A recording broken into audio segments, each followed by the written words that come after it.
இப்போ நான் உங்களுக்கு ஒரு நியூ டாக்குமெண்ட் ஒன்று க்ரியேட் பண்ணி காட்டுறேன். இப்போ பாருங்கள், நான் வந்து வெப்பில் செய்ய போகிறேன். வெப்பில் வந்து பிக்சல் சைஸில் செய்ய போகிறேன். பிக்சல் இந்த இருக்குது. இதில் வந்து நான் செட் பண்ணுறேன் 1920 தர 1920. இது ஒரு சோஷியல் மீடியா சைஸ். அப்போ இந்த சைஸில் நான் செய்ய போகிறேன். எனக்கு ரெசல்யூஷன் வந்து 300 கொடுக்குறேன். 300ன்னு சொன்னால் நல்ல குவாலிட்டியாக வரும், சின்ன சைஸில் வரும். நம்ம ஃபேஸ்புக், இன்ஸ்டாகிராம் இதில் போஸ்ட் பண்ணுறதா இருந்தாலும் அது ஓகே நமக்கு. இப்போ இந்த விஷயம் ஓகே. இதில் வந்து ஓரியன்டேஷன், அதாவது நம்ம நிலைக்குத்தான் செய்ய போகிறோமா கிடையா செய்ய போகிறோமா, போர்ட்ரைட் லேண்ட்ஸ்கேப்ன்ற 2 விஷயம் இருக்குது. நான் இதை வந்து லேண்ட்ஸ்கேப்லேயே கொடுக்குறேன். சரியா? இப்போ இங்கே பாருங்கள், ஆர்ட் போர்ட்ஸ்ன்ற ஒரு ஆப்ஷன் இருக்குது. ஆர்ட் போர்ட்ஸ்னால் என்னன்னு சொன்னால், நம்ம அதாவது நான் ஏற்கனவே சொல்லியிருக்கேன், நம்ம ஒரு விஷயம் செய்கிறதா இருந்தால் ஆர்ட் போர்ட் ஒன்று க்ரியேட் பண்ணணும் ஃபோட்டோஷாப்பில்.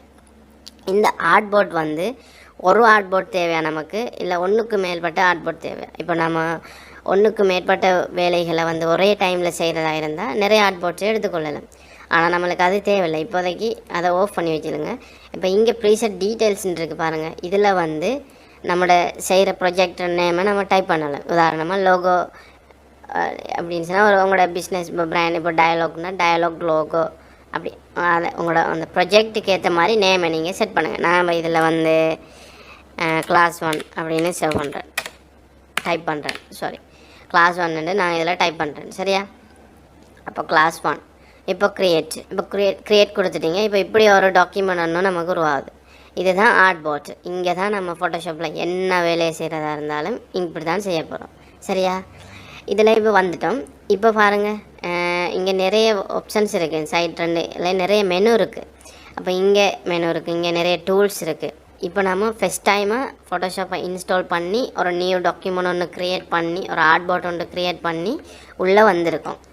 இப்போது நம்ம சில விஷயங்கள் செய்யணும். அதாவது இந்த இன்டர்ஃபேஸ், இந்த சாஃப்ட்வேரோட இன்டர்ஃபேஸ் இருக்குது தானே, இந்த இடைமுகம், இதை நாம் நமக்கு ஏற்ற மாதிரி மாற்றி அமைக்கலாம், கஸ்டமைஸ் பண்ணலாம். இப்போ பார்த்தீங்கன்னு சொன்னால், இப்போ இதில் வந்து கலர், ஸ்விட்சஸ், இங்கே ப்ராப்பர்ட்டிஸ், அட்ஜஸ்ட்மெண்ட், லேயர், சேனல், பாத், லேர்ன், இப்படியான விஷயங்கள் நிறைய இருக்குது. அப்போ இதில் வந்து நமக்கு எது தேவையில்லைன்னு பார்த்து நம்ம அதை ரிமூவ் பண்ணணும். இப்போது எனக்கு வந்து இந்த ஸ்விட்சஸ் தேவையில்லை, க்ளோஸ் பண்ணுறேன். இந்த கலரும் தேவையில்லை. அந்த கலரெல்லாம் டீஃபால்ட்டாக இந்த கார்னர்லேயே இருக்குது பாருங்கள். ஸோ கலர்லாம் நமக்கு தேவையில்லை. ஸோ அட்ஜஸ்ட்மெண்ட் தேவைப்படும், ப்ராப்பர்ட்டிஸும் தேவையில்லை, லேயர் கட்டாயம் தேவைப்படும். அடுத்தது சேனல், அது பாத். ஓகே, இவ்வளோ விஷயம் எனக்கு இப்போதைக்கு போதும். இந்த லேர்னும் எனக்கு தேவையில்லை. லேர்னையும் க்ளோஸ் பண்ணுறேன், லைப்ரரியும் க்ளோஸ் பண்ணுறேன். ஓகே, இப்போ விண்டோவில் போய் ஒர்க் ஸ்பேஸ் போய் எசென்ஷியல் டிஃபால்ட் அப்படின்னு இருக்கான்னு பாருங்கள். இருந்தால், இல்லாட்டி அதுக்கு டிக் பண்ணிக்கொள்ளுங்க. அப்படின்னு சொன்னால் உங்களுக்கு இப்படியான ஒரு இன்டர்ஃபேஸ் ஒன்று உருவாகும்.